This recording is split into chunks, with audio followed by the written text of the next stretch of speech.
What is good, YouTube? This your boy, Aaron. It's Brian. Salute. And this is the Courtside View podcast, and we are back today. But before we continue, make sure to like, subscribe, comment down below, hit the notification bell, and follow the socials as well. Make sure you check out those videos on social media, and let's continue. Now, this past week has been interesting for various reasons, basketball and football reasons. But I want to start off with something that happened yesterday and the day prior as well. Something happened on TikTok where there's just been this discussion, this back and forth when it comes to Michael Jordan versus LeBron James. I don't know how it happened. I don't know why people just all of a sudden just wanted to do this. And there was this guy on TikTok by the name of... No free clout. Okay, it's like, no, whatever. You can say his name. Anywho, I don't have the name. Oh. But this guy on TikTok, he has been doing videos on the 90s basketball, specifically Michael Jordan. And he's been going viral. He's been going viral on Twitter, on Instagram, but it mainly was on TikTok where he has done some of these videos. And it's titled, Michael Jordan Can't Go Left. And it's a compilation of just Michael Jordan not being able to dribble left, not being able to finish with his left hand.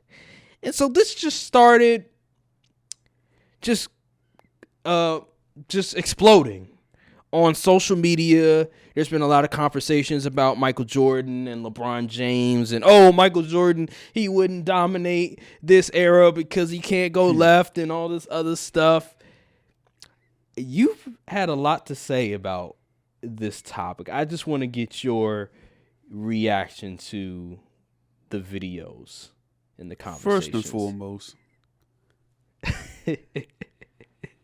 Jesus.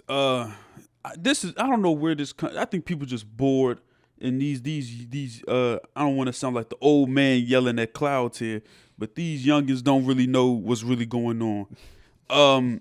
You mean to tell me Michael Jordan played over a decade in the league with no left hand when there's highlights. You can literally go on YouTube and look at highlights of him finishing with his left hand, doing changes with the left hand, going left and finishing left. Like, I'm confused. What? He showed a game, I believe, of the Lakers versus the Bulls finals, game 1. And I seen I forgot, is it Chilltown? Something like that. The old head talking about they play in 9 days and all that stuff. Like, this is exactly, you know what's gonna be funny? This is going to be so much funnier when the Wemby stands do this in about a decade or so, or 15 years down the line, do the same thing to LeBron era, and be like, wait, what was LeBron doing? And blah, blah. And especially that clip with the warm-up where he was dribbling, and it was like he was looking all stiff, and then he took the shot and bricked it. I can't wait. It's going to be a funny thing. It is what it is, man. It really, I don't really pay attention. I had to mute a lot of accounts yesterday. I say that because I'm sick and tired of the silliness. This is what happens when we just allow anybody to talk ball. This is what happens. I ain't really mad at the dude who made the videos because, well, it is what it is. I'm mad at the people engaging with the foolishness. Mm-hmm. Just to push it there. If they not even being so disingenuous about it. That's the problem I have. It's disingenuous. Because everybody know, if you truthfully believe, like with your whole heart, that Michael Jordan could not go left, you should be banished from talking basketball for the rest of your life, because that is absurd. And if he couldn't go left, look at Jaylen Brown. Didn't he just had like 40 points against the Nuggets or something crazy? Mm-hmm. He can't go left. This is silly, man. I'm not even going to entertain that foolishness. He's the right-hand bandit. Well, they couldn't stop it. And it wasn't like, and then people was like, it was the night, but he literally played in the 2000s, was averaging, before he got hurt, he was averaging almost 20, like 23. Mm-hmm. And like 40. Mm-hmm. So I'm confused. I think this whole conversation is hilarious to me. By the way, there was another guy I sent it in the group chat you saw where he was reacting to the video of the dude that made the video of Michael Jordan can't go left, and he was like, okay, he didn't say that Michael Jordan couldn't go left, but he did say that maybe the allegations are true because he showed some clips of Michael Jordan, albeit, he maybe finished with his left hand or so, or he went to the left side. But I'm not gonna lie, some of the clips, it was just Michael Jordan was dribbling with his right hand, and then he would drive to the left side, and he would try to finish with his left, but he couldn't do it. Now, I do agree with you. I'm not gonna say that, Michael Jordan can't finish left, because I think that's just ridiculous. And but I do think it's funny though, because on one hand you could say, well, let's just say Michael Jordan couldn't finish with his left. Well, that just makes it more impressive for the fact that they still couldn't stop him, even if he didn't have a left hand. But then you could also say, well, doesn't that make the defense of the 90s, doesn't that make it look bad because the fact that they couldn't stop a guy that can only use one of his hands? Now, Isaiah Thomas averaged 27 points per game in 2017. So I'm not hearing nothing about anything. I'm just at the end of the day, I think Michael Jordan's the GOAT. I think Michael Jordan, for his era, he was dominant for a reason. There's a reason Kobe, he was literally, I think he talked to I remember Shannon Sharp on Club Shay Shay, one of the guys he interviewed, talked about how Kobe had like highlights of Michael Jordan going left, Michael Jordan going right, Michael Jordan defending players left, defending players right. Like, Kobe Bryant was studying Michael Jordan for a reason. I don't think he would be studying Michael Jordan if he couldn't go left. I'm just saying, like, that's just the whole thing about this now, like, we're done with the 90s and all this other stuff. It's just for views. It's just for engagement to try to minimize what these players did in the 90s and stuff like that. I've watched full 90s games. We got to stop letting cornballs take over the discourse. That's what we got to stop doing. Because I'm telling you, you will never, ever... Like, see, this is why I'm glad. I'm glad the NFL side of social media doesn't allow this foolishness. You will never in your entire life hear someone pull up Barry Sanders highlights and say, look, he couldn't run between the tackles. You would never see it because they would banish him from talking football. But in the NBA, we just allow anything nowadays. You ain't going to see no MLB, Twitter, TikTok, or whatever talk about, Ken Griffey he wasn't that nice. No one's going to ever say that. It sounds stupid. Maybe a part of the reason why that isn't the case is because when it comes to football discourse and MLB discourse, a lot of the people that are talking football and talking about that era, they don't try to paint this guy as this like godlike figure, like he can never be touched or something like a Michael Jordan. Because I look at Michael Jordan and the way that the media talked about him back in the day and even now, it is like he's just untouchable. Like he was this unstoppable phenom. And I'm just like, the way that you look at football, they don't necessarily do that. They don't try to dramatize everything and paint this guy in this like, he did nothing wrong and just ignore all of his flaws. So maybe that could be the reason why we don't see all of this happening. The NFL has never had a figure like Michael Jordan. Tom Brady was the closest, and he still didn't transcend the game of football like Michael did basketball. Yeah, and then also like players in football, they're more replaceable than players in basketball. Like basketball is more individualized, Where in football, it's about more of the team. It's more about, the 11 guys that are on the field at the time and stuff like that. So you're much more dependent on a single player in basketball than you are in football, and that could be another case. In MLB, a lot of times, even if you are great, your team can still suck. Just look at Mike Trout. Just look at Shohei Ohtani. Both of them played on the same team. And they're two of the greatest talents we've ever seen, and yet they still couldn't win a game to save their life. They still couldn't make the postseason to save their life. So I just look at that and I say to myself that, in basketball we tend to just glaze some of these players and stuff like that, and the lore behind it. We make it more so about, it's like WWE almost, where it's more so the storyline, it's more so the character itself rather than their game and studying their game. And I think with Michael Jordan and with LeBron James, we tend to do that a lot, and we get these sort of discourses, this sort of arguments, and all of a sudden you see TikTok videos like this come out. But I mean, he has stats that's still in the most skilled era ever, where we ain't playing no type of defense. They still haven't been broken. Why hasn't no one scored more than 63 in the playoff game? Why hasn't anyone broke the points per game average for the playoffs? Michael Jordan couldn't shoot no threes. Why was his numbers always in the 30s?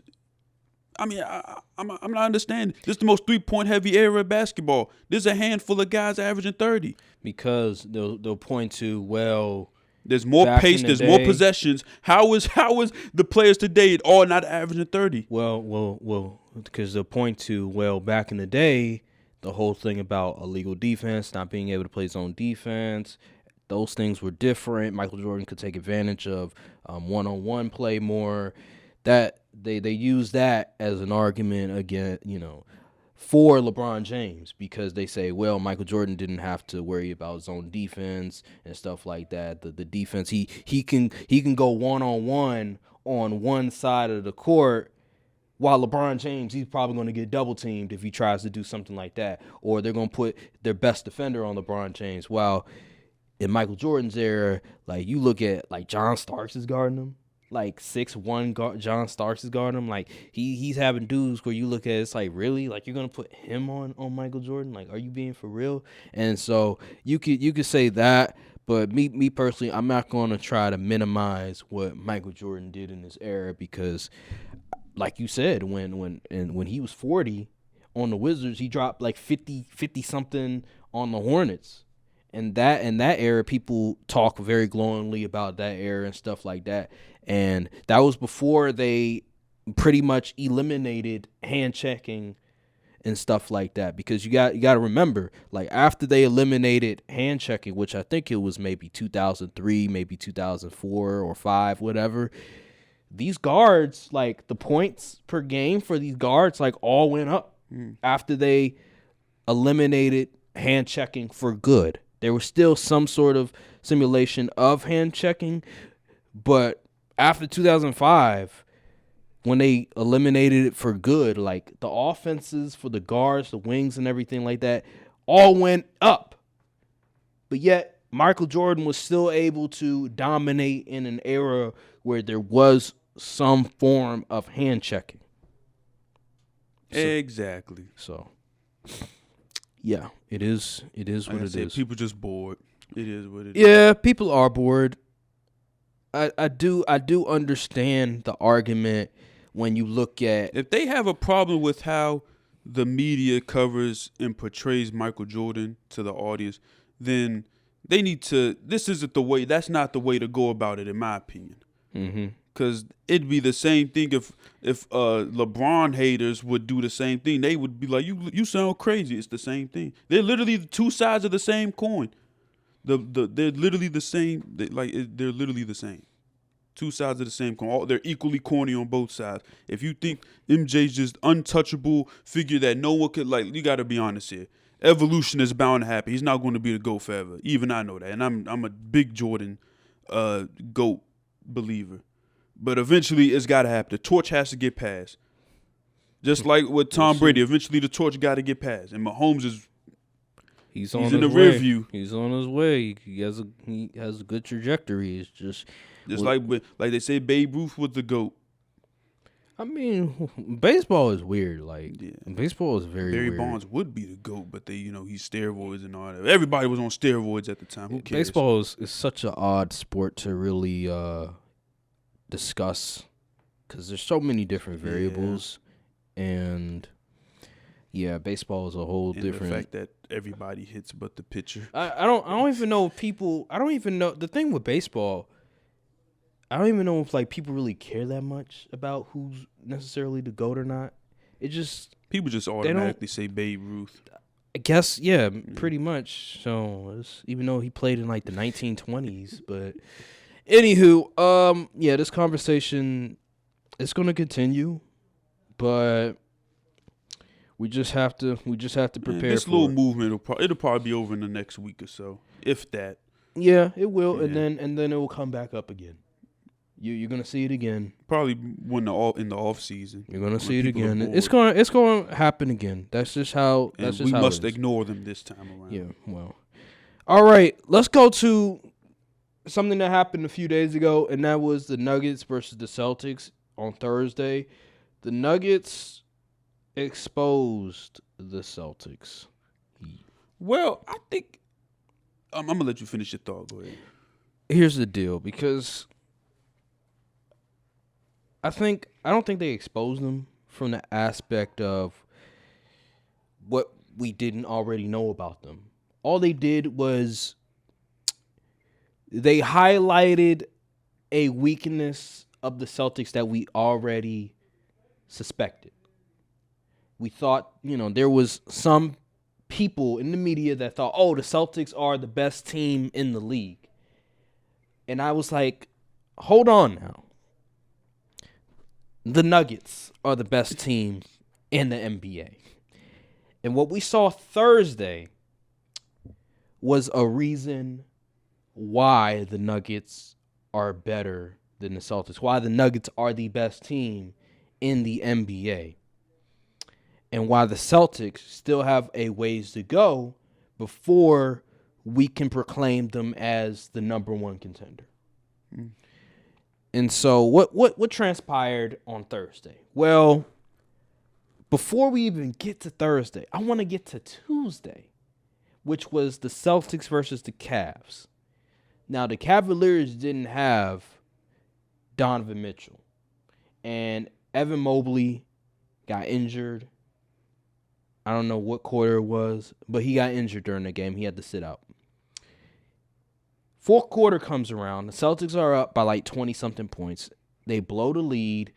Dean Wade, not Dwayne Wade. Dean Wade catches fire. And when the Celtics needed Jason Tatum the most, he vanished. Jason ate him once again. He had 2 points in the fourth quarter. I don't know what's this guy's problem. Fast forward to Thursday. Now I will say this: they were on an 11-game win streak. That's not we listen. We all know they're talented. We all know they're a fantastic team. But when you're talking about winning a championship, you have to have certain things that can give you confidence that they can finally get over the hump. We've seen them make the finals before. Yep. We've seen them make the conference finals. Yep. It's all about winning the chip. Thursday was a clear example that they're still not there yet. Jason Tatum is the common denominator in all of this. He had the opportunity to cement himself as the top guy in the MVP conversation, and he couldn't do it. He got outclassed. He got embarrassed. That three in the corner, wide open three, couldn't hit it. These are the moments we are looking for Jason Tatum, and he cannot deliver. Where's the Jason Tatum Game 6 against Milwaukee? Where's that Jason Tatum? In 2022. That's where it is. Jason Tatum, the face of the league, he just doesn't have it. He doesn't have that mentality that you're looking for when you're saying he could be the face of the league. He's on commercials. Mm-hmm. We see them in interviews. We see him on the on talk shows. But where is that killer? He doesn't have it. What is your reaction on just the Celtics these past few days and just yet again not being able to close in big games? At this point, it's getting to the point where it's like, okay, we already know what this team is. The same things have happened year after year, and it's still an issue to this day.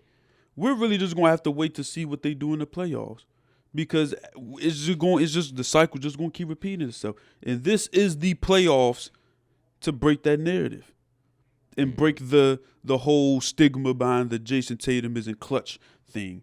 Because, I mean, as history shows, yeah, he got a few clutch performances, but we got to see more. I mean, seriously, you can't be doing, like, let me pull up this box score, man. I know the box score doesn't always tell the whole story, but you can get a general idea. Let me tell you something. This season, in the fourth quarter, Jason Tatum is averaging 6.3 points. He's shooting 40% from the field and 32% from three. So he turns into Jalen Green in the fourth quarter is what we say. Yeah, pretty much. He's not good in the fourth. He sucks. Now, how much could that be contributed to them being up big in the fourth quarter? I mean, it's possible, but the 6 points on 40% shooting, 32% from three. If that stat was filtered to like clutch, only clutch minutes where games are like within 5 points or so, okay, I think that would be a more reliable stat. That's but true. You know, Yeah, it lacks a little context. I'm pretty sure there's a stat. Does. I'm pretty sure there's a stat out there there filters for clutch minutes. But as far as Thursday goes, I mean, he took only 13 shots. Yes, I know Jaylen Brown had the hot hand, but they say you ride the hot hand, pause. But like, why does Porzingis have 23 shots? And you only have 13? Like, yeah, you was dishing the ball. You had 8 assists, but only 2 for 5 from 3. And you act like y'all was playing the Magic or something. I mean, the Magic actually pretty solid this year, but they are. I don't understand. Like, he just doesn't turn into that killer when he needs to. I don't know what's wrong with this dude. He literally has like the prototype build for. He's 6'10". He can dribble the ball fairly well. He can shoot. I just don't understand what this guy's problem is. He can get to the lane. I don't understand. Like, it's so frustrating to watch because he should be so much better than what he is. It's funny because he initially, when he came to the league, we thought, oh, he's a big-time clutch performer. But then as the years wane, he's just gotten worse. And it's like every single time he goes to the same move, he keeps settling for that step back 3-point line. Like, bro, please, we all know what's coming. Do something else. Like, good grief, man. It's so frustrating watching this game. It's like, you could be so much better. Yeah, having a guy that talented and just not being able to close is very frustrating in itself. It's like, bruh, like, when the game gets tight, you just already know he's going to mess up, especially against a great team like Denver. You just already know, like, I'm good. I don't need to worry about it. Like, I already know he's going to do something dumb. He's going to take an ill-advised shot that's going to hurt his team. He's a wide open three in the corner. You know, corner threes are the most efficient three-point shot, like the most made three-point shot. They say it's the easiest three-point shot to make. It's the shortest one. And he couldn't hit it. It's like this guy just doesn't get it. He just, something psychologically in him where when it's tight in the game against a really good team, he just doesn't deliver. And it's sad. It's really sad. That's what's holding him back from being that top dude. Because he has all of the makings. He has the traits and everything. Yeah, man, he does. But he can't deliver. I don't know. Like I said, we're just going to have to see when playoffs roll around to see what they really made of. If they can't get it done this year, ain't no hope for them. The NBA has a problem. Uh-oh. They have a problem when it comes to I pretty much know what these teams are without having to watch majority of their games. Mm. The Celtics, I know what they are. I don't need to watch their games like that. I know they're a great team. They're just last year's team, except they added Porzingis and Drew. I barely watch a lot of these teams. I've watched some game. I've watched games of almost all of the teams, but I don't need to watch a lot of their games to know who they are. It's not hard to figure out who the Celtics are. Especially with this bench. Are you kidding me? Xavier Tillman, Sam Hauser, Al Horford, and Peyton Pritchard getting minutes. That is not beating no Nuggets, man. Not even just the Celtics. I can go to the Western Conference. I know what to expect from each team without having to watch 20-something games of theirs. I don't need to watch all their games to know exactly how I feel about these teams, know exactly what their ceiling is. When I go to football and I watch these teams, I can learn something new from a team in the next 2-3 weeks. Unless they're the Cowboys. Yeah, I'm never sold on them. But I can learn something new from a team every 3 weeks. When it comes to these NBA teams, I pretty much know what to expect by December or January. You can't fool me after that. And see, the NBA has a problem when it comes to keeping me engaged in the regular season, because I know what to expect from these teams. I know the Nuggets are the best team. Yeah. I know there's no team that's going to beat the Nuggets. Because here's another thing. Are players getting dumber or are coaches getting worse? Man, I was. You don't understand how upset I was. I know I said in the group chat, but I was like, genuinely upset at that Bucks and Lakers game. Like, I wanted Doc Rivers to be fired on the spot for what he did down the stretch. Oh my goodness. But go ahead, you can continue. I say that because I feel like I go to Twitter and it feels like every other team's fan base is complaining about the coaching. One night it's Jason Kidd. One night it's Tyronn Lue. One night it's Doc Rivers. I've heard some coaches, some Cavs fans complain about Bickerstaff too. Darvin Ham every night. Yeah. Every night. It's like, are coaches getting worse at coaching? This was never the case 10 years ago. 10 years ago, you could say there's about 7 really good coaches. You look at like Rick Carlisle. You look at obviously Eric Spoelstra. You have Tyronn Lue. You have who else? You just had Greg Popovich. You just have a lot of names, a lot of really good coaches that you look to and you say, okay, they seem like they know what they're doing. Now I'm looking at them like it's so hard to find really good coaches. Well, also I do think the coaching definitely has had a decline in the league. But you also remember Pop earlier in the season, he said these guys come into the league so raw fundamentally wise that a lot of time in practice, instead of installing the game plan, we're really coaching the basics and telling these guys how to really play the game.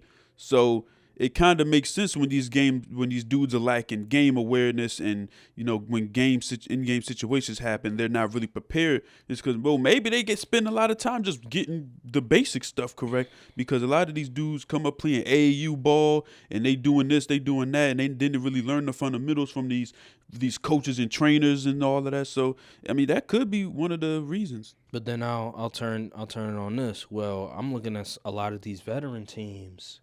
That is also. And these coaches on these veteran teams seem like they have a problem with adjustments. They have a problem putting their team in the right positions to succeed. And I'm like, you have a lot of veterans. You have guys that have been in the league for years. Like I'm looking at the Mavericks with Kyrie and Luka. I'm looking at the Lakers with LeBron and AD, and then you have some other guys that have been in the league for a bit. You go to Boston with Jason Tatum and Jaylen Brown. You know, they've been in the league for a minute. Yep. You have Drew Holiday. You have Brunson. Like, you have all these guys. Milwaukee with Doc Rivers. You have Giannis. You have Damian Lillard. Adrian Griffin was there. He didn't know what he was doing, even though they had the top 2 seed, but that was mostly because of the players. Doc Rivers comes around. He goes to all these different veteran teams, and yeah, they win games, but when it comes down to winning the big game, he can't do it. And then you have and then you go to Phoenix, and they're inconsistent. And then, you know, when they had Monty Williams there, and then now they have Frank Vogel, they're inconsistent. It just seems like these coaches, on one hand, you're like, okay, they win games, but then when you get to like these big games against a Denver or a Miami in the playoffs, you like, do they know what they're doing? Like, these coaches nowadays make coaching look so difficult. Like back in the day, 10 years ago, I say 10 years ago because, you know, I'm not going to go 20, 30 years ago or anything like that because, number one, I wasn't watching the game, and two, there's still, you know, people that are watching this video, they can understand what I'm talking about because they probably watched the game 10 years ago, which was like 2014. Coaching didn't feel so difficult. It felt like they knew what they were doing. It felt very simple. You have your system that you put in place. You have a rotation that you go to. And that's that. And you let your best players do their thing. Nowadays, it just seems like that's not the case. It just seems they'll go to a rotation and then they'll just go away from it. The system that they put in place, we don't even know what the hell their system is nowadays. It's like a bunch of one-on-one ball. And I think that's the problem.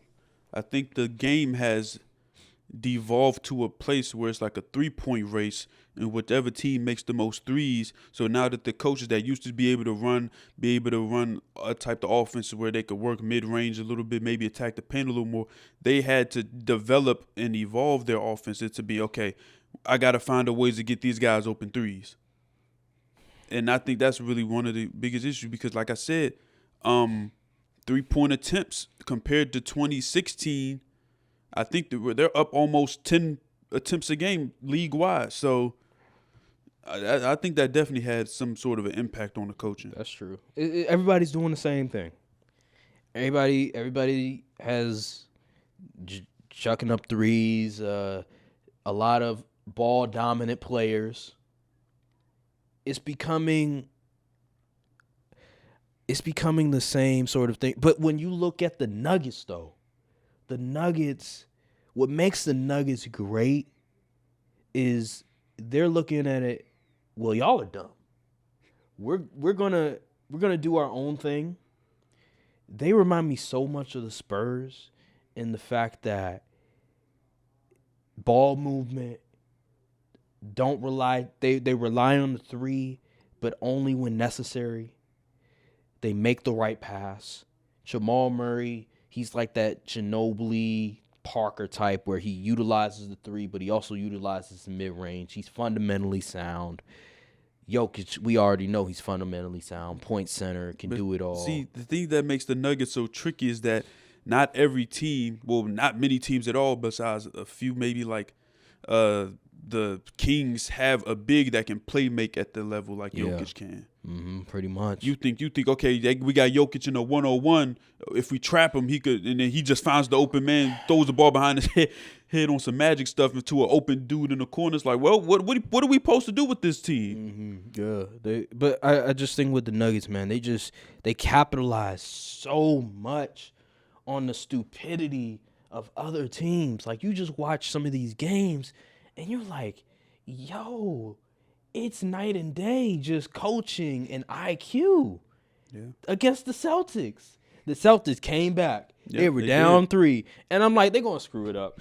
I'm like, Joe Mazzulla, why is Peyton Pritchard getting all these minutes in the fourth quarter? Put Derek White in the game. take Peyton Pritchard out the game. They come back, and guess what? They almost win, but Jason Tatum couldn't get it done. It's just so much stupidity, and they're taking advantage of it. And that's why I told my cousin this. I'm saying the Nuggets, they're going to win more championships because a lot of these teams just don't understand. They don't have the IQ. They don't have the coaching necessary to win these games. Like, when it comes to the fourth quarter, the Nuggets just know what to do. They understand their abilities, their limitations, all that. Jamal Murray, he looks unfazed in the fourth quarter. Nikola Jokic looks unfazed in the fourth quarter. Like, those dudes, you could tell they're not nervous. Right. You could tell they're calm in the fourth quarter. Like, I'm looking at Nikola Jokic, the pass to Gordon, that lob, the most unstoppable span play in the league, and it's not even close. The fact that at the end of the day, the Celtics were guarding Jokic. I forget they were double teaming, whatever, but he was still able, in the clutch, to lob it off to Gordon. They just couldn't stop it, and that was ball game right there. And the Nuggets just continuously do this all the time to all these teams because they're just smart. They understand what to do, and all these other teams are just not smart. That's just what it is. They're just not smart, bruh. That's why when I hear all of these NBA analysts break it down like, oh, this team, they could be a tough out for the Nuggets. They could possibly upset them. I'm like, yo, it's not going to happen. Because you have to have the IQ. First, you have to have the talent, but you have to have the IQ to match the Nuggets. And if you don't have that, you're not going to beat them. The only team with the IQ to match up with the Nuggets is the Miami Heat, but they don't have the talent. There's only two great coaches in the league. There's Mike Malone and there's Eric Spoelstra. Everybody else, Greg Popovich, he's outdated. I know his team is not very good, but he's outdated. Like, the team is not that great. There's only two great coaches, and everybody else is vying for tier 2, tier 3, whatever you want to name it. This is why the Nuggets are going to repeat. Because they're just smarter than everybody else. And that's what it comes down to. It's like the NFL when it comes to the Patriots back in the day, when it comes to the Chiefs nowadays. They're just smarter than everybody else. It's not that they're more talented. They're just smarter. It's just that simple. There are more talented teams than the Nuggets, but they're just not as smart. Like, I look at the Clippers. They have a more talented team. But you're going to tell me you trust the Clippers more than the Nuggets? No. Even though they have Kawhi Leonard, even though they have Paul George, I look at the coaching, and I look at, when it comes down to the fourth quarter, I trust Murray, I trust Jokic more than I trust Kawhi and Paul George. And I trust Mike Malone more than I trust Tyronn Lue. I'm sorry. That's just how it is. That's fair. And that's just what's gonna happen at the end of the day. And that's why like when I look at coaching and I say, is coaching getting worse? Is because I see all of these things transpiring every other night. Now, somebody will say, will give me the argument, well, look at OKC, look at all these young teams that came out of nowhere, the Magic and all this other stuff. And you're saying, man, these coaches, they were able to take a team that was on a rebuild and now they're winning games. And I'm like, there's a difference between a coach that is great at developing and a coach that is great at in-game adjustments and winning the big games. And you can be both. Like Mike Malone, I would say, is a great example of somebody that is not only great at developing, but is also great when it matters most. But then there's just coaches that are only good for developing. I mean, Mark Jackson was a great example. Steve Kerr is somebody that's not great when it comes to developing a team from ground zero. I wouldn't want Steve Kerr as that.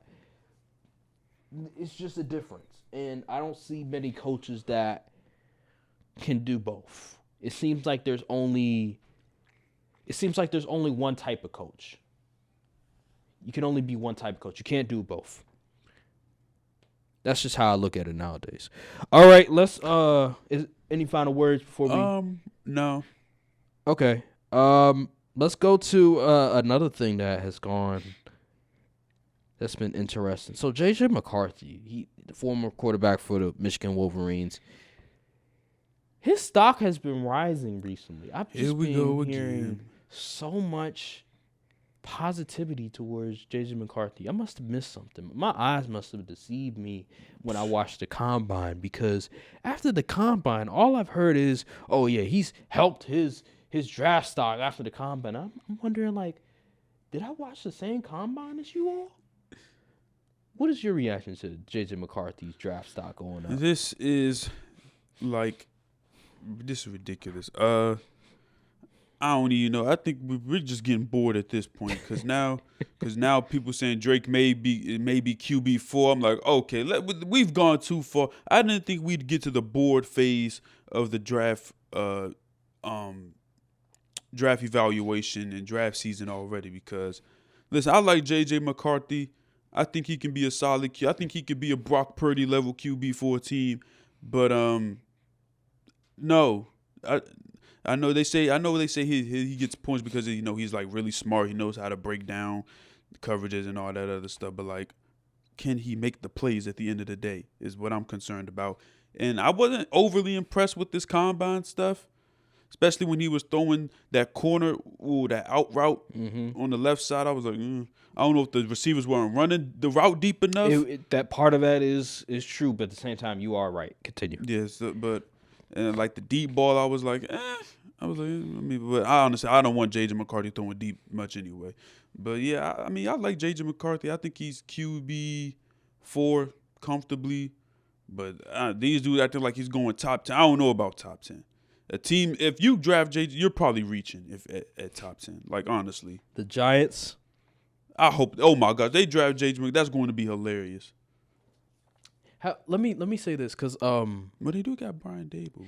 When was the last time a QB who has barely thrown in college, Trey Lance, succeeded in the NFL? Okay. When was the last time that's happened, where a QB who's barely thrown, like the whole system was designed for him to not throw a lot, more so running than throwing? When was the last time a QB had succeeded being in a system like that in college? No, I'm not going to say Lamar. No, Lamar won a Heisman. I'll say this. His usage wasn't that high. Okay. I don't know. Because his usage wasn't that high. They relied a lot on Blake Corum. Yes. That's a good question. I don't think it's been many QBs that has thrived not having a lot of usage in college. I think you have to be a QB that's a high usage QB. If not, then I don't think that's necessarily that's going to be a thriving QB in the next level. And the crazy thing is, usually like a team, you can look at film. Film will tell you the story most of the time. The Combine is like for measurements, athleticism. It's a little different for QBs. Like Michael Penix, he looked fine at the Combine. He ain't show anything we couldn't see on film already. So we ain't really get much. But the fact that we needed to see the Combine for J.J. McCarthy, and watch it so intensively, it's kind of an issue. Concerning. Because the tape should already tell you what kind of guy you're getting. They argue, NFL evaluators, they argue that, if you look at the tape, there's a reason why he's so high. But I'm like, what tape? Like how much can we find on this tape? I've seen some tape, and he's made some. Obviously, he can make. I like him, so I know he can make throws and stuff. I know but I just Alabama need to see game. The volume. Yeah, the Alabama game, he made some throws. Yeah. It's just there isn't a whole lot we can go off of. Yeah. That's the problem with me. There's not a whole lot we can go off of where we can say, okay, this guy's a surefire. He's going to be good in the league. There's not a whole lot of that, and that's where my problem lies. It's like, how many quarterbacks have succeeded on the next level where their usage wasn't that high in college. I just don't know. Every time we see these quarterbacks coming out, a lot of times the high draft picks are dudes that have started maybe a year but had high usage rate, or have started for multiple years and had a high usage rate where there's a lot of film, there's a lot of highlights of him throwing or running and stuff like that. We don't see that a lot for J.J. McCarthy. He was the game manager in college. He was Brock Purdy his first year for the 49ers, pretty much. Mm. That's what he really was for Michigan. It was him just not turning the ball over, making good throws on third down. Like, he wasn't asked to do a whole lot. And that's where I'm wondering, if you're a team that drafts him, first of all, where are you drafting him, and what are your expectations for him his first year? You going to sit him out? I hope so. I hope that's the case. Don't play him early, because if you play him early, I don't think that's going to be good for his success. If you're really trying to have him work out on the next level, because that's an entirely different thing that you're asking him to be. Like, he's going from game manager, 15 pass attempts, so now you're expecting him to throw like 30 times. Yeah. That's an entirely different scenario. So, and then another thing, it's like Mel Kiper and I forgot the other dude's name. He does fantasy, but Mel Kiper was like, it might be a possibility J.J. McCarthy might go over Drake May. I'm like, no please. Way. Like, that doesn't make no. Why are we still listening to Mel Kiper? I know he got a lot of skin in the game. You know, he's one of the top draft dudes who come around this time, but come on now. He did say he liked Josh Allen over Baker Mayfield during the draft, so he said he had Josh Allen as his QB1 over Baker Mayfield. So, how many years ago was that? 2018. I mean, Josh Allen had a lot of flaws back then. Josh Allen was a very did. You thought, man, if Josh Allen came out now, back in the day. If Josh Allen came out now, you know how many people would hate him, just criticize his But he's game? A third round pick, yeah, or something. like they day 3 guy. They were breaking his shit down like crazy back then. But they still drafted him top 5 though. Yeah, he still went top 5. What about Blake Bortles? Oh my God, Blake Bortles. Good guy. But, like, anywho, that's a different conversation. But J.J. McCarthy, man, I need to see more from him. Yeah. I didn't see enough. He has flashes, but I'm still not entirely sold because the usage just is not there. And also another thing, I think the Drake May discourse is getting out of hand. I think it's getting real disingenuous right now. Because I've seen some people say he doesn't even have a first-round grade. Come on, son. Like, let's be honest. Let's be real here. Was it Merrill Hodge say he's not a first? Like, let's be real here. He definitely has a first-round grade. I think they're trying to give him the C.J. Stroud type treatment where we trying to discredit him for whatever reason. Justin Herbert as well got a little bit of that. Yeah, and when we know he could play, Drake May is I think he's QB3 because I like Jaden Daniels. I'm a floor guy, so I think the floor Daniels is higher, so I'm gonna put him higher. So I seen, and also I think on both sides of the spectrum is getting too far. I seen someone say he's not that far of a QB. I think it was the QB class Twitter account. He said he's not that far behind Caleb Williams. I was like, whoa. I'm like, what you mean? Talk about he's QB1B. I said, okay, that's enough. I couldn't. No, I don't agree.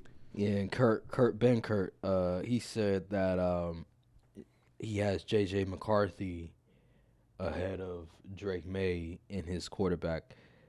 Matter of fact, he has Bo Nix and J.J. McCarthy over Drake May. He has Drake May number 5 on his QB rankings. I'm like, yo. That's why I hate QB. That's why I hate evaluating QBs, because nobody agrees, and it's like it starts getting cliquey. Because it's like, well, this guy, if you don't think this, then you're just wrong. Like, no, bro. He also said he likes Rattler and Penix as day 2 picks over Drake May. Okay, that's enough of that. That's just ridiculous. In turn, he said, I also really like Rattler and Penix. To be honest, I like them better as day 2 picks than I like May as a first round pick. parentheses value-wise. That has to be a troll. He has to be trolling. Has to be. I don't know, man. I don't know. Ain't that the same dude that said he was breaking down film, but he was just showing the highlights for Jaden Daniels? Jaden Daniels, yeah. He didn't have all 22. Yeah, let's Anywho, let's just go to the next topic. All right, so here we go. This is insane. So Justin Fields. There was a lot of momentum about Justin Fields is going to the Falcons. The Falcons being heavy favorites for Justin Fields. Well, recently, reports have come out that the Falcons are trying to go after Kirk Cousins in the market because he's going to be a free agent. And then all of a sudden, we hear all these things about, well, Justin Fields' market is kind of dry right now. Nobody is really trying to give up as much assets, picks that the Bears want for Justin Fields. And the Steelers, we thought maybe the Steelers would go after him, but then now we're hearing Russell Wilson. They're talking to Russell Wilson. They might want to give Kenny Pickett another shot. Yeah, it's just interesting. One guy on Twitter, he reports on stuff as well.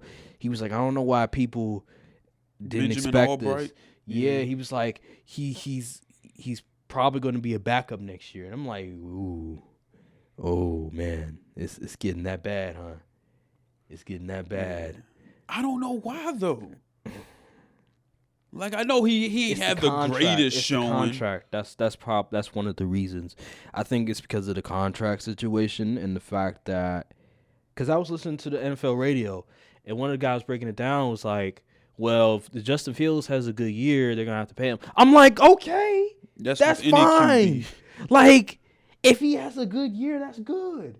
Like, this one guy was breaking it down, and the reason why the Steelers would probably go after Russell Wilson over Justin Fields is because of the contract situation. You save a lot more money with Russell Wilson. But if Justin Fields has a really good year, okay then, so what? You get a young You have QB. a good QB that's young. So what? You rather have, and then you don't gotta pay him $60 million. You could get away with paying him like 40 something. You rather have a Russell Wilson where we know his floor. We know what he is. Russell Wilson is a bridge quarterback. He's a guy At this state of his career. He's a guy that you get, and you have like a young quarterback that maybe you're trying to develop. He's not ready yet, and you're just having him sit for a year. That's what Russell Wilson is. He's a bridge quarterback. You get him because you drafted a QB. You're trying to develop a QB, and you feel like, all right, we're gonna have him sit for like a year, and we'll let Russ play for now, and then after the season, he can compete with Russ for the starting job. That's what Russ is. Russ is not. He's not Seattle Russ, where he's a Pro Bowl caliber QB. He's one of the top 5 QBs in the NFL. That's not who he is anymore. He's not number 2 on the NFL 100 list. He is in Carson Wentz's position when he went to the Colts. He's in his Commanders. Matt Ryan era. He's in that era, the Phillip Rivers when he went to the Colts era, where he's not bad. He can start, but you're not gonna love it. You're not gonna like it. He's just there temporarily until we find a young QB to replace him. That's what he is nowadays. While with Justin Fields, there's still the unknown of, is he good? Is he not? Is he going to be really good if he has the right people around him, right coaching around him, or is he just not that good? And with Justin Fields, I get the contract situation, but at the end of the day, why does it matter if he's good? If he's good, so what? Do your job. And try to find players on the cheap. Draft good players. Why does it matter? Like, that whole excuse is just alarming to me, because you're gonna have to pay a good quarterback regardless. Yes. It doesn't matter what it is. Like, you're gonna have to pay him regardless. It's not always a perfect world where you draft a QB, you get him on a rookie deal, and they're Patrick Mahomes. In the second year, they just come out blazing, and you're able to capitalize. That just doesn't happen. Those are rare cases. It just happens.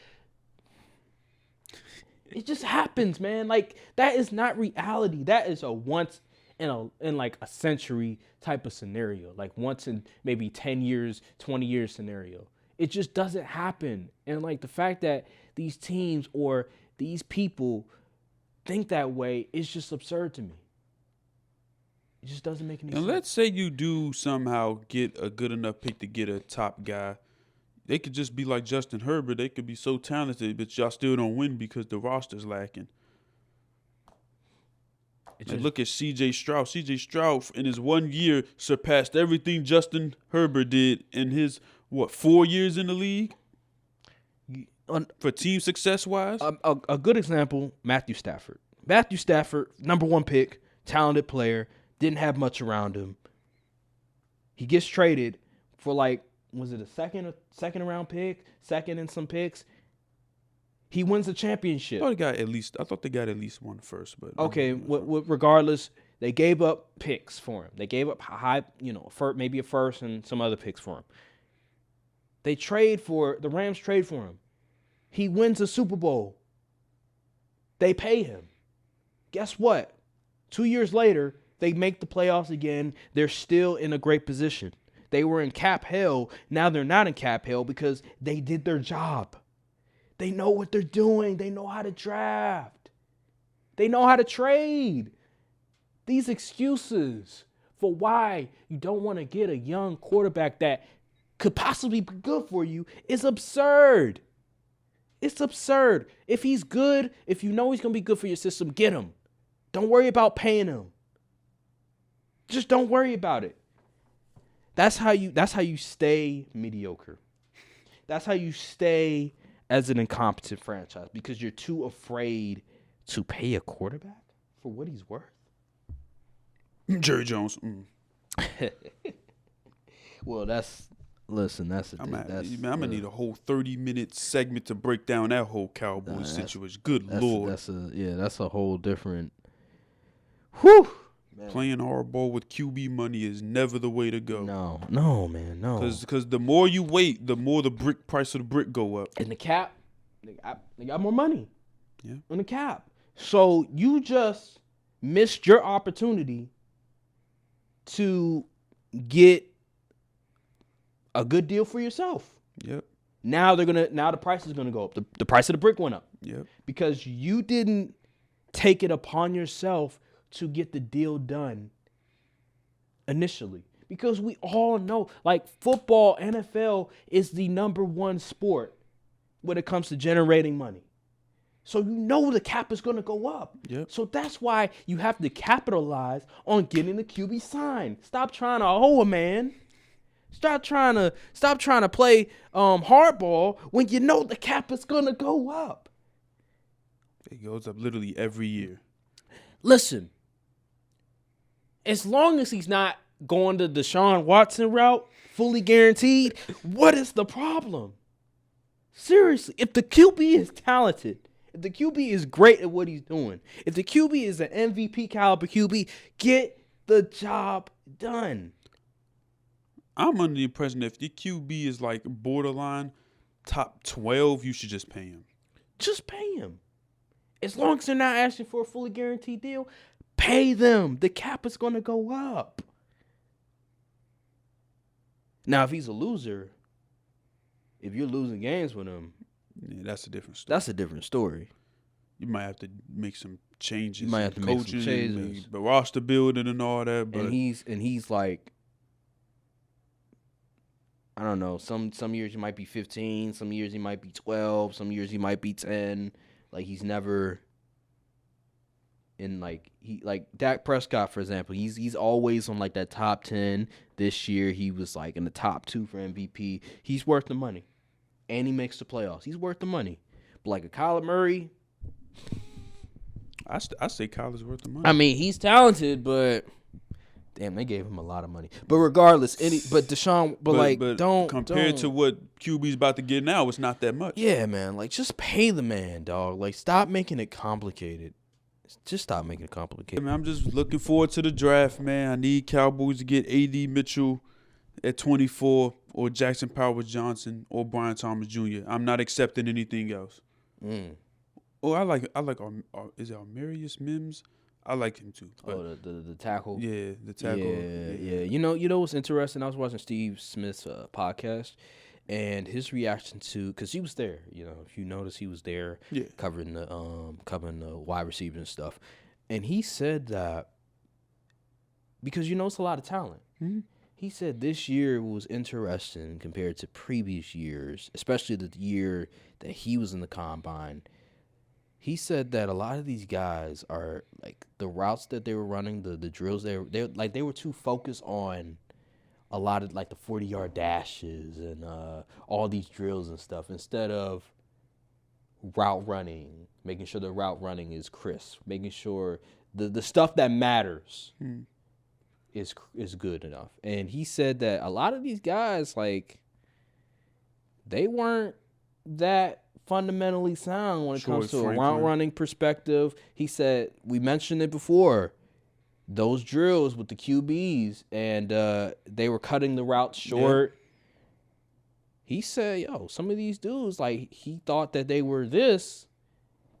All of a sudden, he look at them, he like, they not as good as I thought they were from a technique perspective. I think one guy that I was a bit disappointed in was Brian Thomas. Yeah. I felt like he, from a technique perspective, he was dropping passes. There was times where, like, he may have been cutting routes short. Now, the drill where I believe it's all, you're supposed to go in like a straight line. Yeah, you have the ball. Stay on the line and catch. He was good in that one. He was good. But when it came to the other drills that you had to utilize, you had to run routes and stuff, I was a bit disappointed. I thought he would be better at catching the ball. He didn't. He was dropping passes. He's fast, but when it comes to technique and everything, I was a bit disappointed in that. I enjoyed Xavier Legette. I thought he was really good.